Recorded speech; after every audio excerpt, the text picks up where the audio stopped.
ارحمهما كما ربياني صغيرا.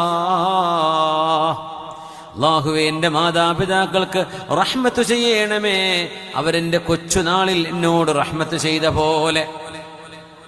ആ ഉമ്മയോട് ഉപ്പയോട് അവരുടെ പേര് വിളിക്കാൻ പാടില്ലെന്നാണ്.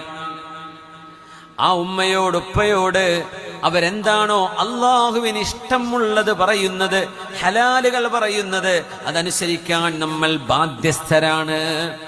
Non negotiable facts. ഇതിലൊന്നും പിന്നെ വേറൊരു ചോദ്യം, ഡിസ്കൗണ്ട് ചോദിക്കാനില്ല. അങ്ങനത്തെ വിഷയങ്ങളാണിത്. മാതാപിതാക്കളോട് സമ്മതം പറയാതെ ചോദിക്കാതെ ദീർഘയാത്ര പോകരുത്.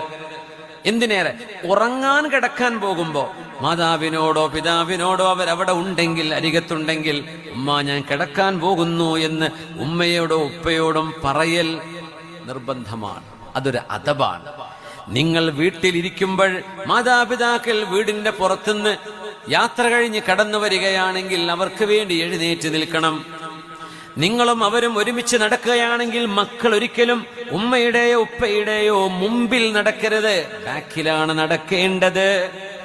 പക്ഷെ അവർക്ക് സംരക്ഷണം കൊടുക്കാനോ